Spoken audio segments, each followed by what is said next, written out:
بسم الله الرحمن الرحیم. زه خلیل الرحمن د هاوس اف وزډم د طرفه تاسو ته د انګلیش په څلورمي لیکچر کې چې د مخاطب یم. څنګه چې تاسو ته پته ده چې موږ په خپلو زړو لیکچرو کې چې دی د انګلیش د بیسکس نه سټارټ اخیستی و، د الفابیټس نه واخله تر د سینټنسه پورې راغلي وو. بیا په سینټنس کې چې د الفاظو کم رولز دي، کم کردار دی، په هغې باندې چې دی موږ ډسکشن کړی و په ورپسې لیکچرو کې. بیا چې د په سنټنس کې چې د الفاظو کم اقسام یوز کیږي، هغې ته چې کم پارټس آف سپیچ ویلی کیږي، په هغې باندې چې دی موږ په خپل پریویس لیکچر کې چې دی سټارټ اخیستی و. نو د پارټس آف سپیچ کې اولنی کم ناون چې دی په هغې باندې چې دی موږ خبره کړې وه. د ناون موږ چې څنګه ویلي و چې دا یو نیمینګ ورډ دی. په سنټنس کې چې دی د یو سیز، د یو سړي یا د یو ځای نوم چې موږ ته کم ظاهروي، نو هغې ته چې دی ناون ویلی کیږي. بیا د ناون مختلف اقسام موږ ویلي وو. په هغې کې چې دی کامن ناون و، پراپر ناون و. بیا د کامن ناون په سب ډیویژن کې چې دی موږ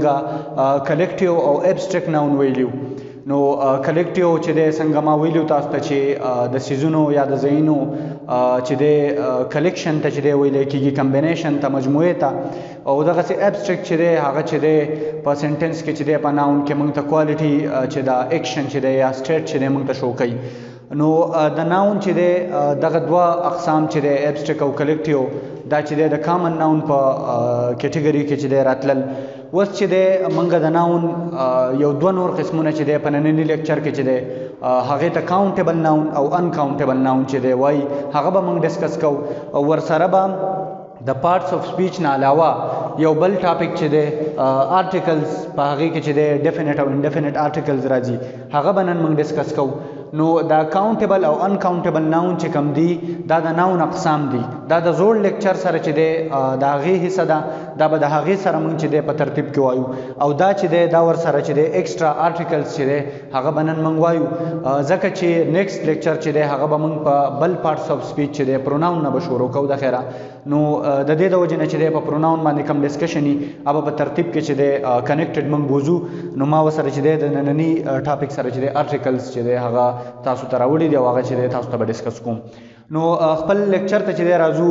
کاونټیبل ناون او ان کاونټیبل ناون. د ټولو نه اولنۍ خبره خو چې ستاسو په ذهن کې دا پرته چې کاونټیبل او ان کاونټیبل ناونز چې دي دا د ناون اقسام دي. څنګه چې د دې سره چې دی موږ ته ناون ما لیکلی دی، نو چې دا یو خبره وي چې دا د ناون اقسام دي. بیا د ناون اقسام دي، د دې مقصد څه دی؟ د کاونټیبل ناون چې دی څه مطلب دی؟ څنګه چې ما تاسو ته لیکلی دي چې countable noun is a noun یا countable nouns are nouns that can be counted. هغه nouns په سنټنس کې چې استعمال شوي او هغه په تعداد او په شمار کې چې دی دننه راځي، هغه موږ کاونټ کولی شو، د هغې مقدار موږ معلومولی شو، هغې ته چې دی countable noun ویلی کیږي. اوس اگزامپلز چې دي، ما دلته اگزامپلز لیکلی دي: ټیبل، چیر and window. ټیبل، چیر، وینډو، یا چې دی په کلاس کې بوایز، یا چې دی مارکر چې ما څنګه نیولی دی، دا هغه څیزونه دي چې دا په سنټنس کې یوز شي، یا چې دی د دې په کامن یوز کې چې دی دا موږ شمارولی شو. لکه مارکري چې دی په یو ډبي کې چې دی 12 مارکري، یا چې دغسې لکه په کلاس کې یو مارکر یوز کېږي، دغسې په کلاس کې چې دی ټیبلز چې دی 20-25، دغسې چیر چې دی 20-25 چیرز. نو دا هغه څیزونه دي چې دا په شمار کې، دا په تعداد کې موږ سره راځي، دا موږ شمارولی شو. نو هغه ناون چې هغه شمارولی کېږي هغې ته کاونټیبل ناون ویلی کېږي. هغه ناون چې هغه چې دی شمارولی کېږي هغې ته کاونټیبل ناون ویلی کېږي. او د دغې مخالف متضاد چې کوم دی یو بل ناون دی چې هغې ته ان کاونټیبل ناون ویلی کېږي. دا هغه ناون دی چې دا په شمار کې نه راځي. څنګه چې کاونټیبل ناون په شمار کې راځي، دغسې ان کاونټیبل ناون هغه زموږ د شمار نه بهري. نو هغه دا کم ناونز دي چې د شمار نه بهري، هغه چې دی آیل، ملک او واټر.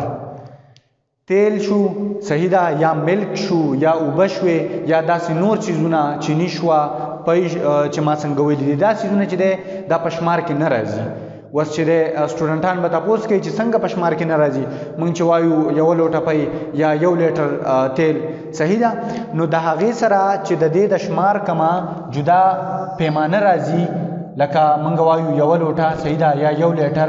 ٹھیک ده. نو هغه چې دی جدا سنس دی، دا یو لیټر چې دی هغه مونږه د دې ناون نه ډېر جدا چې دی هغه یوز کوو لکه یو لوټه پی یو لوټه صحیح ده نو لوټه ځان له ناون دی مونږ چې په پښتو کې وایو یو لوټه پی صحیح ده نو دا لوټه چې دی دا یو جدا ناون دی نو دا ملک چې دی د ملک سره د پیمانې دپاره یو بل ناون یوز کیږي دا چې دی په خپله چې دی دا پی یا اوبه چې دی دا نه کاونټ کیږي د دې د وجې نه چې دی دا په انکاونټیبل ناون کې راځي نو دا دوه چې دی مین ټایپ شو د کاونټیبل او د انکاونټیبل ناون امید لرم تاسو به پوه شوي یئ اوس چې دی آرټیکلز ته راځو نو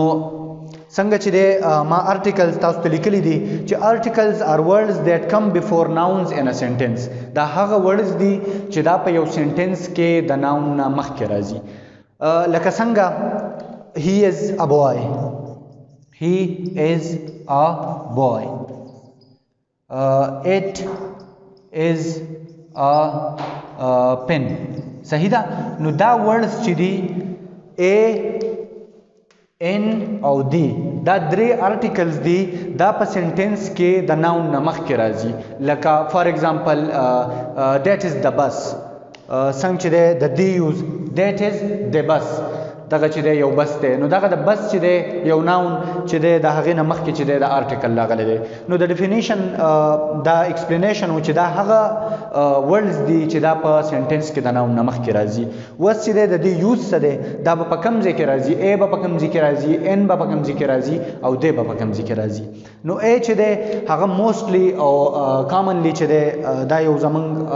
موږ ته پته ده چې ا چې دی دا د سنګولر ناونز نه مخکې راځي کله چې موږ سنګولر ناون چې دی هغه یوز کوو د هغې نه مخکې به موږ ا یوز کوو صحیح ده ا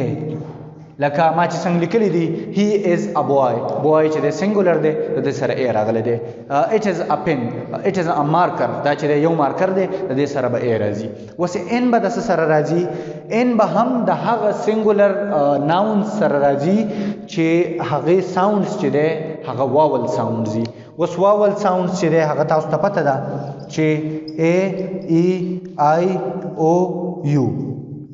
دا پنځه چې دی دا ساونډز دي په انګلیش کې دې ته واول ساونډز ویل کېږي په کم ځای کې چې واول ناون یوز شوی چې د هغې سټارټ انیشیل ورډ چې دی هغه واولي نو هغې سره به موږ ان یوز کوو لکه څنګه فار ایگزامپل دیٹ از یا فار ایگزامپل هوټل چې دی هوټل خو خیر honest چې دی صحیح ده he is an honest person he is an honest person نو د دې سره به ان راځي اوس تاسو به وایئ چې اچ خو واول نه دی نو د دې سره څنګه دغه راغی ان راغی ما تاسو ته ووایي چې ان به د واول سره راځي نو ما تاسو ته یوه دا خبره هم وکړه چې اچ چې دی په دې ځای کې ایز ا واول ساوند یوز شوی دی واول چې دی ما تاسو ته ویلي دا ساوندز دي دا الفاظ نه دي دا چې کوم ساوندز ورکوي ا ای دا ټایپ ساوندز دا چې دی دې ته واول ساوندز ویل کېږي نو په دې ځای کې چې دی اچ د سا آواز ورکوي د ا آواز ورکوي انیسټ نو د واول ساوند ورکوي نو کله چې واول ساوند ورکوي په دې کې به ان راځي دا شو د ا او د ان استعمال هغې ته چې دی انډیفینټ آرټیکلز ویل کېږي انډیفینټ مطلب هم دا دی چې یو پارټیکولر سیز نه یو مخصوص سیز نه